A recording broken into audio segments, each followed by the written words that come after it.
Hey, Shalom. First off, I would like to give all praises, honor, and glory to Yahweh, Bahashim, Yahweh Shai, Bahashim, Raquah Kadash, Yahweh, who the world ignorantly calls God, Yahweh Shai, who the world ignorantly calls Jesus. I want to give a double honors to the apostles of Great Millstone who have taught me this truth.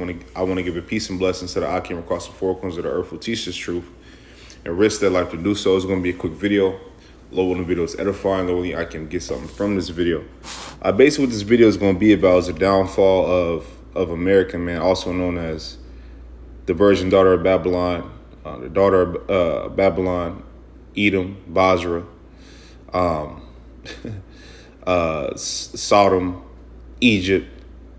It has many different spiritual names in the scriptures because it spiritually represents these different places, man. And if you can't see that and you don't understand that, then you might not understand biblical history or the captivity of Israel, throughout all these captivities. Because indeed, right, I mean, Egypt, we were in captivity in Egypt. We are in captivity in this modern day Egypt. This place is compared and spiritually is like Sodom because of, the homosexuality acts that is highly performed and highly advertised in this place. The elect in a 1/3 would be like the elect would be like Lot, in that time, vexed with the filthy conversation of the wicked. Okay. I mean, Basra, right? Why is it, Basra was a city in Edom, right? And the Edomites is the so-called white man, right? But this place is compared to Basra because who rules in this place? Okay. Who's the spearhead of America? The so-called white man. That's why I say, Psalms 58:3, it says their poison, is spread throughout the earth. All these nations or all these different nations has picked up on the philosophies and the beliefs and the traditions of the youngest country in the world, aka America, right?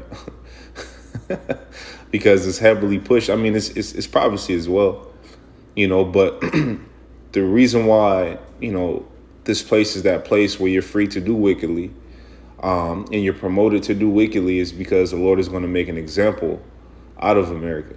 Scriptures tell you, I believe it's in Jeremiah, it tells you that, we should no longer talk about the deliverance from Egypt, but the deliverance from the North Country, which is America.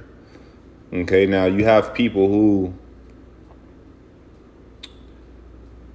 who might disagree because, they love this place or, they don't agree with what we say or how we come off or, they have their own individual issues, I guess. I don't know. I really don't care. But you have people who would disagree, and it's fine, because Scripture says, should your unbelief, make things go without an effect? And the answer is no. You could disbelieve all you want to and scoff and all you want to. That don't mean that the prophecies are not going to come to pass, right? Because the scriptures are a living book, not the Quran, right? Not the Book of Mormon, right? What prophecy is in the Quran? What prophecy is in the Book of Mormon? Okay. Well, tell me, can the Quran tell me what's going to happen? Can the Quran tell me, how to properly get prepared for the coming destruction? Can the Quran go into, detail about how the destruction is going to happen and where is the main destruction going to take place and who's going to be delivered for, who's going to be delivered from the destruction? Can a Quran tell you that, does it exclude people being Muslim? Or can anyone be a Muslim? Because not everybody could be an Israelite. And this is the difference in this thing. It's not a thing of religion.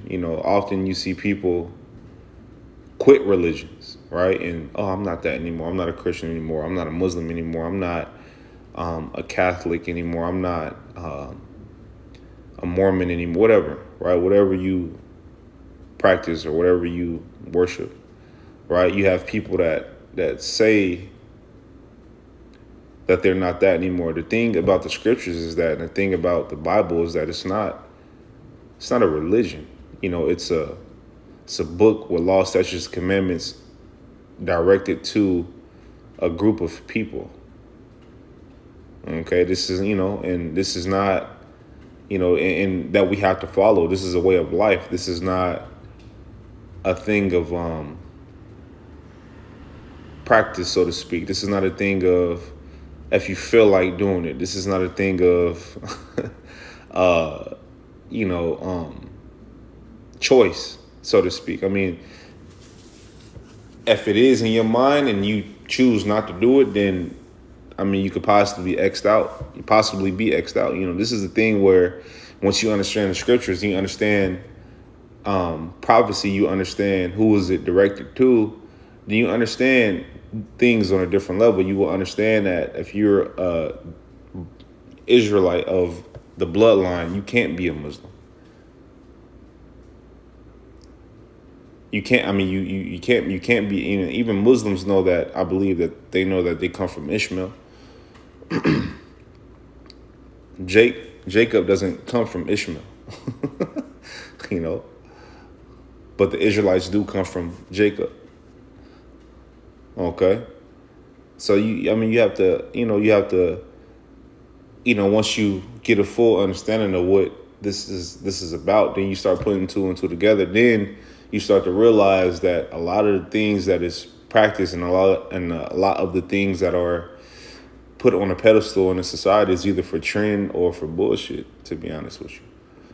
You know what I mean? And this is not trend and this is not bullshit. This is why you have men across the four corners of the earth, just like it says in Baruch, the 4th chapter, on the last verse. Right? Even in Jeremiah 50 and 4, if I'm not mistaken, it tells you,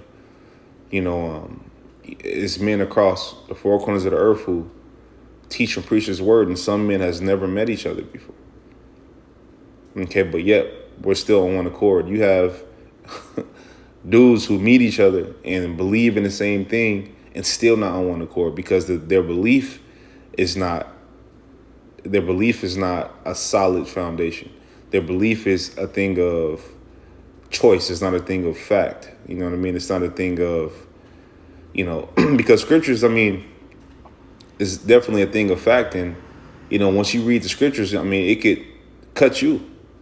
You understand? It could cut you. It could, you might read a passage and be like, damn, I messed up. I did that wrong. I did this wrong. Oh, okay, I did that wrong. I slipped right there. Boom, bada bing, boom, boom, boom. So it doesn't, discriminate, so to speak, for, so you can understand. Okay? And this is a thing that is not to be played with, But, I just wanted to say that before I got into a couple scriptures. But this is Isaiah 47 and 1. And this basically is going to talk about the destruction of America. It says, "Come down and sit in the dust, O virgin daughter of Babylon. Sit on the ground, there is no throne, O daughter of the Chaldeans. For thou shalt no more be called tender and delicate." Jump down to 3. It says, "Thy nakedness shall be uncovered. Yeah, thy shame shall be seen.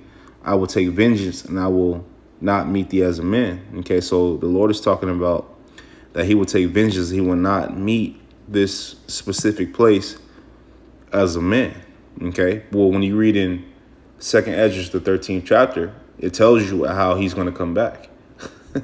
Okay, now, ancient Babylon, which is, I believe, in Iraq, if I'm not mistaken, ancient Babylon, right? It wasn't destroyed. It wasn't burnt by fire. And yet this place of Babylon, this Babylon that the scriptures mention, talks about it being burnt by fire and being destroyed. So therefore, no man can inhabit it. You won't be able to live here anymore. People still live in the Middle East. Okay? It says, sit thou silent and get thee into darkness, O daughter of the Chaldeans, for thou shalt no more be called the Lady of Kingdoms. Okay. Now this place indeed is, called the Lady of Kingdoms. As a matter of fact, you have a thing called Lady Liberty, right, which is in New York, right? I mean, this place is likened unto a woman all throughout the scriptures. Even Americans liken this place unto a woman. Okay, it says, I was wroth with my people, I have polluted mine inheritance, and given them into thine hand. Thou didst show them no mercy. Upon the ancient hast thou very heavily laid thy yoke. So we were given unto this place. When you go to Deuteronomy 28, verse 68, it tells you that we were going to Egypt again with ships. Now remember, this place is spiritually called Egypt. Okay, now you don't need, the famous saying, right? You don't need a ship to travel from Egypt to Israel. You don't need it. I mean, the Israelites, when Moses walked right up out of there. Okay, they walked right up out of there. Now, it says that we will go into captivity on ships, which means what? That we would be taken from a place, put on ships, and be transported to another place, that which where we would serve slavery. Now, when you look at history, that happened. You could go to you go in any history book that mentions slavery. It tells you, they got the slaves from, they got Jake from the western part of Africa and all over the world. Because you got from some in Europe, but mainly, from the western part of Africa that came by way of ship to the Americas and served slavery in the islands that served slavery. Okay, it says, and thou saidst, I shall be a lady forever. So thou didst not lay these things to thy heart, neither didst remember the latter end of it. Okay, I'm gonna jump down. It says, 10. It says, for thou hast trusted in thy wickedness, thou hast said, none seeth me. Thy wisdom, and the reason why, America has trusted in his wickedness is because of pride, but they think that the Lord is with them. The wicked think that the Lord is with them, man. And it's not the case. Even the scriptures tell you that the Lord is not with the wicked. You thought he was, but he's not with you. Because what? When you go to Isaiah 14:1, it tells you that he's going to redeem Israel. He's going to have mercy upon Israel. The only reason why we went into captivity under these nations was because we went off. We didn't follow the law, statutes, commandments. When you go to Deuteronomy 28:16 on down, it tells you the curses that we would have to go through. And some of the curses was we went through, during the siege, right? But and that's coming back as well. But when you go throughout the curses, we experienced as a nation of people, we experience all of those things, and we are the only nation of people who experience all of those things. So who was the law given to? When you go back to Moses, he gave them the law to who? To the Israelites. He didn't give it to Moab. He didn't give it to Edom. He didn't give it to Ammon. He didn't give it to none of these nations. The covenant was between the Most High and Israel. That's why we were affected. This is why we were punished, contrary to popular belief. This is why we're the lowest nation on the totem pole. Or bottom of the barrel, so to speak. This is why. Because we didn't follow the laws. We lived like everybody else. But when you are a chosen people, when you are a favorite from the Most High, you can't live like everybody else. Because the Most High likened the other nations unto spittle. Second Esdras 9:56 and 56, I believe. Okay, they're likened unto spittle. So the Lord don't care about the other nations. That's why the law, when you go to Isaiah, the 2nd chapter, the law is going to come from what? Israel. It's going to come from the Israelites. The Israelites are going to rule the kingdom. And we're going to be the real police of the universe. Pushing the Most High's law and making sure all these other nations abide by it. And it tells you that we're going to be that top government, that top body of government when it tells you about hills and mountains. Okay? A hill being a lower level government and a mountain being a bigger government, obviously. Okay? It says, for thou hast trusted in thy wickedness, thou hast said, none seeth me, thy wisdom and thy knowledge, it hath perverted thee, and thou hast said in thine heart, I am, and none else beside me. And yet you have said in your heart that you're the only one. And not just to the Most High, but you to the other nations. That's why the scriptures say that the beast shall hate the whore. That's why all these other nations are going to, fulfill the prophecy of 200 million missiles being shot down in America. Therefore shall evil come upon thee, and thou shalt not know from whence it riseth. And mischief shall fall upon thee, thou shalt not be able to put it off. And desolation shall come upon thee suddenly, which thou shalt not know. Now let me go down. It says, I can stop at 14. It says, behold, they shall be as stubble, the fire shall burn them, they shall not deliver themselves from the power of the flame, there shall not be a coal to warm at, nor fire to sit before it. So there's not going to be a remedy for the destruction. There's not going to be, it says the fire shall burn them. Okay, it says they shall not deliver themselves. You're not going to be able to deliver yourself. And as a matter of fact, when you go here, because when you go up, it talks about, remember that she, right? It talks about I'm going to show you. It said as a widow, it talks, where's it at? It says, where is it at? Daughter, it says daughter, a widow, where is it at? Virgin daughter of Babylon.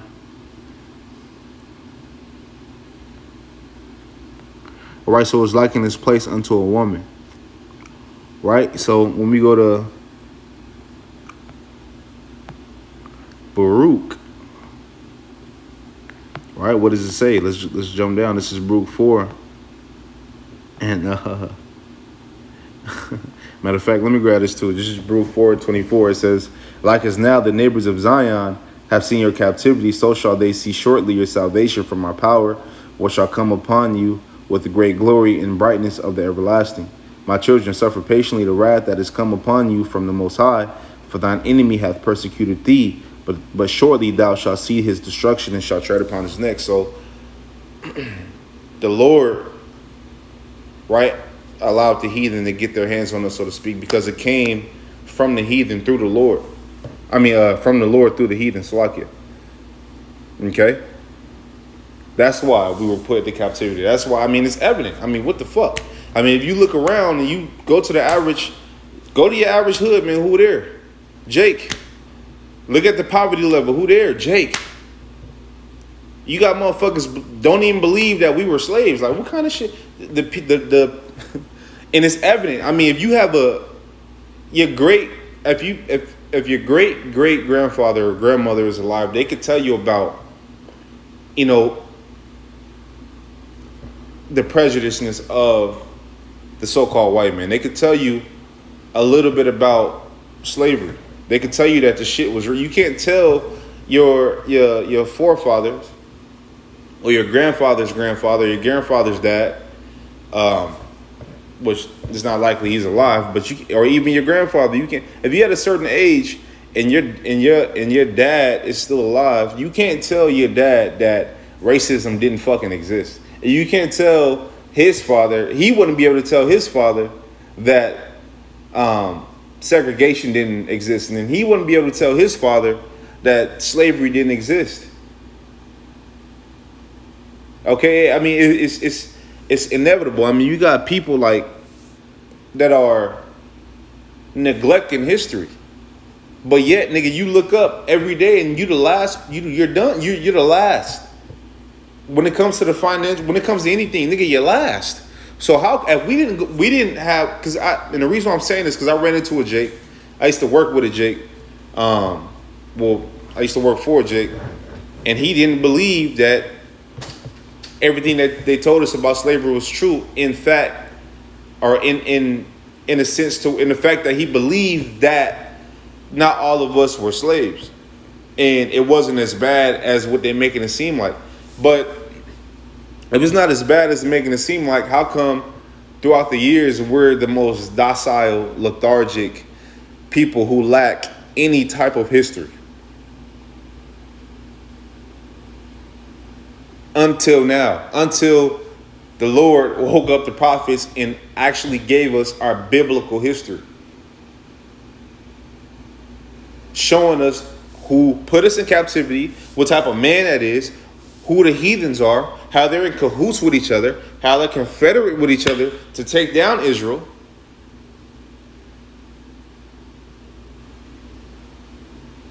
Although we were kings, princes, people of structure with structure, a glorious people. I mean, you could read about King David. You could read about King Solomon.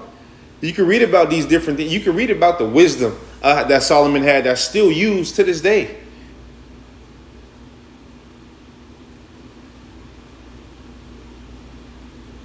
But they'll tell you that, nigga, your history started in Virginia. It started when them slaves got off the boat and mingled into the South and got driven down and took into the South. They'll tell you, nigga, that's when it started. Well, what about before that? Why did we migrate from Israel to Africa? They won't tell you that in schools. But they'll tell you about Alexander the Great. See, that's why it's not a right, it's an imbalanced system, and it only works for the heathen. That's why we say fuck the system. That's why I have no problem coming on here and talking about the destruction of America, because once I was woken up to the knowledge and understood it, it only made sense. Why wouldn't it be destroyed? You got people who believe in God. You got people who believe in so-called karma. You got people who believe in, well, I say they're gods and so-called karma and shit like that, right? Well, if you believe in karma, right? According to karma, what comes around goes around, right? So why wouldn't it be acceptable for you niggas that since they put us into slavery, we will put them into slavery? Why can't you niggas accept that? Because when you go to Revelations 13:9-10, it tells you he that leadeth into captivity shall go into captivity, and he that killeth with the sword must be killed with the sword. These niggas killed with the sword. They led us into captivity. They did all kind of manner of evil and wickedness, but yet we're the bad guys for telling you what happened and what's going to happen. But yet you the same niggas that would believe in karma. You the same niggas that would believe in it. So you niggas, what happens is you niggas are confused. You don't understand. Right? And you might have a zeal, but it's not according to knowledge. Nor do you niggas want knowledge.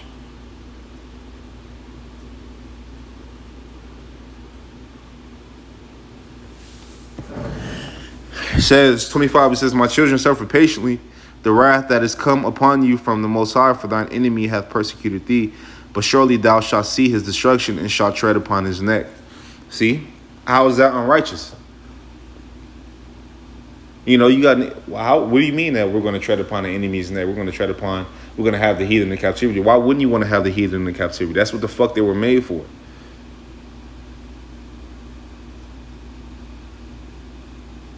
(28) It says, for as it was your mind to go astray from the Most High, so being returned, seek him 10 times more.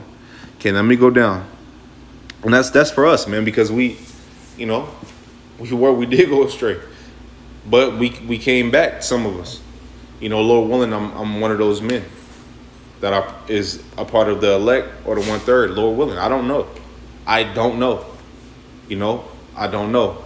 I'm not going to say I am, because I don't know, right? But I'm going to do what the elect would be. I'm going to try to do what the elect would do in this time. And Lord willing, I have some mercy in the days to come, because the majority of the world is not going to have. It tells you, Jeremiah 40, it tells you, right, that it's going to be a day like no other, man.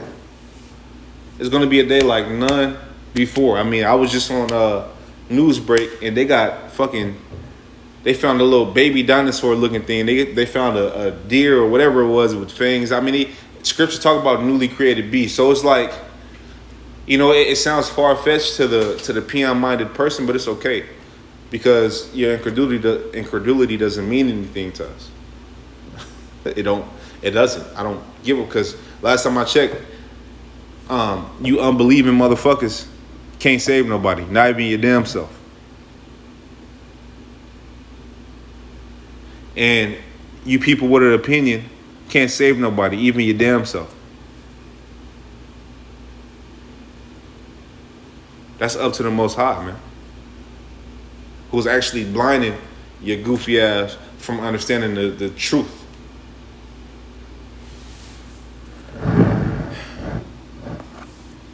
It says, take a good heart, O Jerusalem, for he that gave thee that name will comfort thee. Miserable are they that afflicted thee, and rejoiced at thy fall. Who afflicted us? The heathen. It says, miserable are the cities which thy children served. Were we spread across the four corners of the earth? Haven't we served in every land?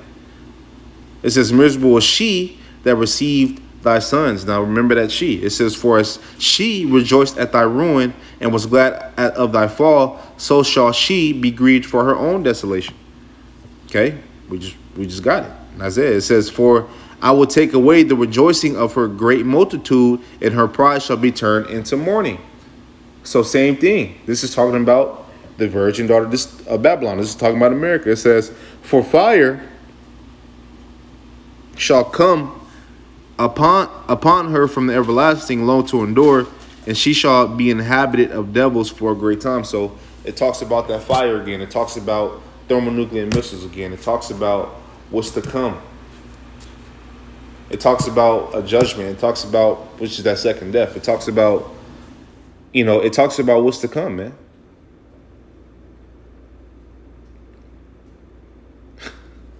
Okay? And it's talking about a specific, you're not going to find America in the Bible. It talks about a specific place, but this place has spiritual names that it represents. Okay? And I'm going to get this at 37. It says, lo, and that's talking about thermonuclear missiles in Baruch 4 and 35. It says, 37 says, lo, thy sons come, whom thou sentest away. They come gathered together from the east to the west by the word of the Holy One, rejoicing in the glory of the Most High. So this thing is not of men, because men can't even orchestrate nothing like that. Again, right, you have men that, will be in belief on one thing, but have beliefs in different things, right? All of the brothers are on one accord when it comes to this knowledge. And we abide with rule with each other, and we abide cordial with each other because of the scriptures. That's why not everybody could come into a camp, or not everybody could come into the fold of a brotherhood. Not because you got niggas out there who would never be able to cross the line with that nigga mentality. Okay, you actually have to purge and change yourself before you come into a brotherhood like this, or before you come into the truth and get around brothers. It's a purging process. Okay, it's certain things that we don't do. I mean, it's certain things that we don't. I mean, it's evident. It's certain things we won't, and we can't do. Okay, now we fall every now and again, but a just man falleth 7 times. 7 represents the number of completion. So we fall, but we get back up again. The average 2/3 nigga, he gonna fall and stay there. Oh, fuck it, man. I tried it, man. It's just too hard, man. I can't. It's just too much structure, man. I can't really do it, man. I want to go smoke my weed. I want to fuck his bitch. I want to get lined up. So I want to shave my beard. That's the mentality of a nigga, man.